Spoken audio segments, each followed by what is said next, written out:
Hey guys! So for today's video, it's going to be a lip swatch and a wear test. Yes, oh my god, nagbabalik po tayo sa wear test. Ang bida for today's video are these lippies right here. These are the Vice Cosmetics Soft Veil Tint. So these are supposed to be lip tints pero transfer proof and long lasting. Meron daw siyang soft blur technology that makes it transfer proof and merong velvety finish. They have 7 shades in total, but I'm so sorry guys, I only got 4. Kasi parang feeling ko ito lang yung mga shades na talagang like, based on the photos magagamit ko for everyday that I'm really gonna reach out for. So bago natin testingin kung long-lasting or transfer-proof nga ito, mag-lip swatch muna tayo. By the way, ito nga pala yung packaging niya. Sorry, may mga tint ako. Glass acrylic. And then when you open it, like a simple doe foot applicator. Okay guys, so first shade is Mauve Over. So this is Mauve Over swatched on my hand.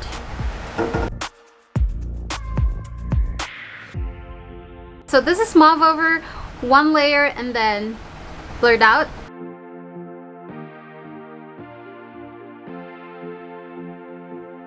And this is Mauve Over in full pack color. Ang ganda.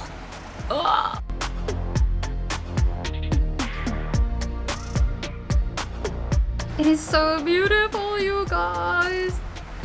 Pero take note I don't know if it's just a camera, pero in person, hindi naman siya like ganun ka-deep. But it is so nice pang everyday. And totoo nga, velvety finish siya.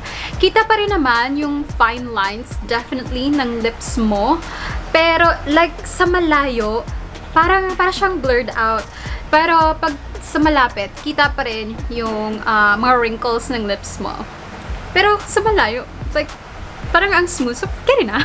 So yeah, this is Mauve Over. And I love it. I love it so much. Next shade is Peach Perfect. Kitang-kita nga ang difference na Peach Perfect. It is on the peachy, orangey, corally side. So this is Peach Perfect na disperse lang. And kitang-kita na nga yung pagiging peachy niya compared kay Mauve Over. So this is Peach Perfect, full pack color. It's really subtle in person. It's peachy orangey, pero I feel like hindi siya like yung super makalawang na the usual peachy orangey shade. And it's really perfect for everyday. And it's also perfect for, you know, a summer vibe lip color. But yeah, this is Peach Perfect. Guys, alam niyo sana ako nalaloka. Hindi siya ganun kadaling siyang galin. At nagiiwan siya ng tint. But don't worry. I'm pretty sure makikita niyo pa rin yung other shades, yung exact color. Because it does cover up the lips pretty well. Hindi siya like 100% opaque. Somehow, meron pa rin makikitang, lalo na if you have dark lips, you really have to like layer it twice para to fully cover your lips. Maybe that's why it's just a lip tint, not like a straight out liquid lipstick. Next shade is Cherry Bomb. Hala, bakit kamukha niya si Peach Perfect? Alam mo, legit, si Cherry Bomb, kamukha niya si Peach Perfect. Daling ba ako? Bulag ba ako? Peach Perfect, Cherry Bomb. Okay, doon yung makikita yung difference kapag in-apply nyo na on your lips. Okay, so Cherry Bomb is peachy pinky, but more on the pinky and a little bit of brown. At makikita mo siya pag in-apply mo na siya on your lips. So yun ang pinagkaiba nila ni Peach Perfect. Peach Perfect is really like, you know, peachy orangey, and then Cherry Bomb, it's like peachy, pink, and a hint of brown. Pag samahan mo yun, like a perfect blend of those 3 colors.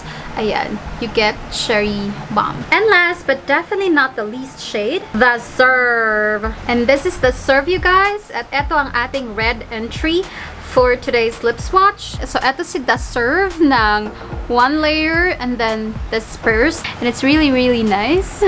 Anyway, mag full pack na tayo. And this is the Serve on my lips, you guys. I rarely get impressed now with red lipsticks, but this one, I am super duper impressed. I love it so much. It's red, pero hindi siya yung parang kontrabida red, hindi siya nananampal na red. It's really soft looking red. It's so pretty, you guys. I do recommend that you get this red. Ayan o, sa malayo. Parang kala mo may powder finish. Parang, Actually, dito pa lang sa effect na to, I'm sold. I-recommend ko na siya sa inyo guys because ang price niya is $295. Well, syempre, dagdagan mo pa ng shipping fee kung hindi ka like on the shop or on the kiosk mismo bumili sa Vice Cosmetics, like sa mall. Pero if ang concern mo talaga is, this is really going to be transfer proof or how long is it going to last? Kasi 295 is like 300 pesos pa rin. And you know, you're looking talaga for a pang matagalang lippie, then keep on watching.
Hey there guys! I just did this makeup look for an IG reel. So in case you're not yet following me on Instagram, please do at MissFeya19. Let me give you my final thoughts. Nakita naman sa wear test. It was pretty long-lasting. Pero I believe yung lasting power niya depends on the amount you put. Kasi yung winner just was just 1.5 layers and it lasted a pretty long time. Pero the day when I did the wear test, it took me 2 days bago siya like tuluyang mabura talaga. Probably because I did 4 layers kasi 4 colors yata yung swatch ko. Oo. Pero hindi patong-patong nga. Like 1 layer, I erased it.